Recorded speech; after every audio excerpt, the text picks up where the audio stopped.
I'm a reenactor too. Blanks flash like a motherfucker, more so than live ammunition. They're a lot noisier too. Blank firing adapters are easy as hell to get for any decent common firearm.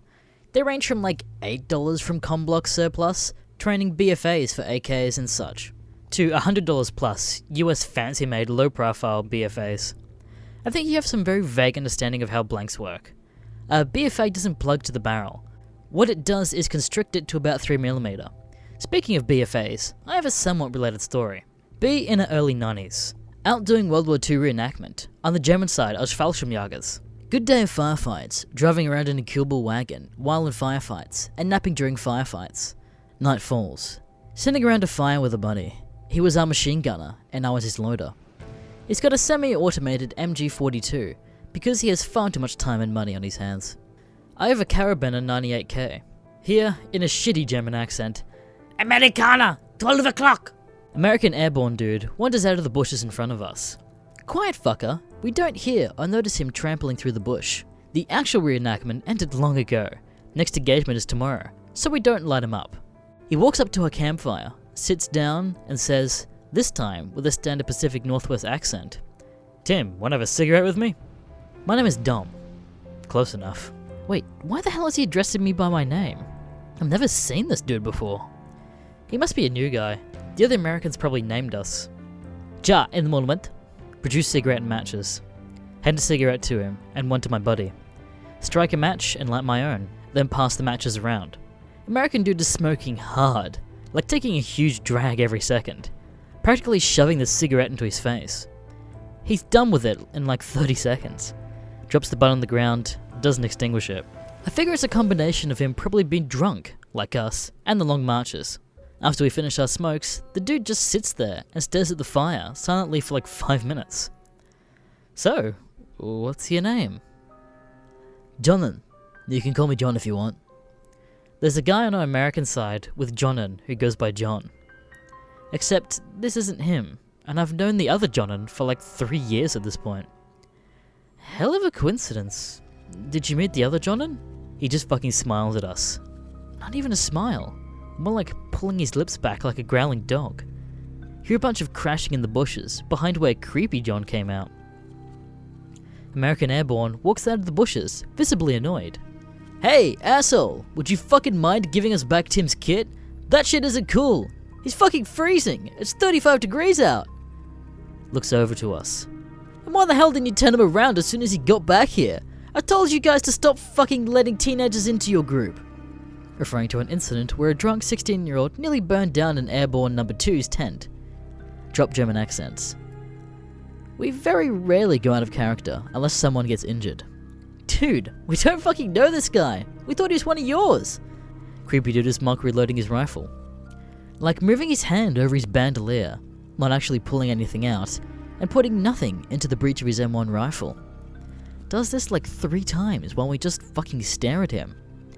Suddenly, jolts upright, starts laughing like a crazy, more like unhuman cackle. We all take a step back, and Airborne No. 2 and I unsling our rifles while my buddy grabs his MG. Buddy shouts, "Drop that rifle and get the fuck on the ground! We're calling the sheriff's department!" We think he's a fucking inbred axe murderer or something. Airborne No. 2 is known for being a ballsy dude. Makes a grab for his rifle. Suddenly, he just isn't there. Scan right, scan left. He's 6 inches to my left, grinning at me. His mouth looks like it grew 2 inches wider. Eyes are all red, like all of his blood vessels popped. Arms are hanging like 6 inches past the end of the uniform sleeves. Dive backward into the ground and fire blank at him simultaneously. Flash binds me for a fraction of a second. Work the bolt of my rifle furiously, about to fire another shot before I realize he's gone. We all scan. He's now in a bush about 10 meters to our 130. All 3 of us light him up. At this point, the other 6 guys in our unit are all out of their tents. What the fuck are you doing? God damn, what the hell is that? Dude is hunched over, heaving like he's about to throw up. Bolts back up, lets out a guttural scream. Says, in what I can only compare to a mimicry of a human speech, "I gonna guard you. You got some elf bitches." Everyone else scrambles for their guns and starts firing.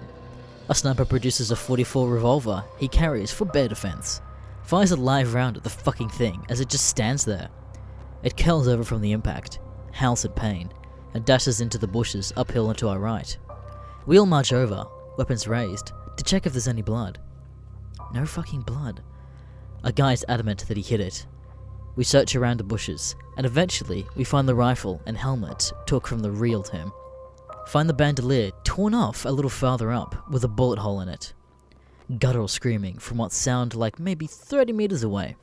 We all fucking book it back to the campsite, just as the rest of the Americans are arriving. American Sergeant walks up fuming. "Hey, thanks for fucking waking us all up with your drunky bullshit."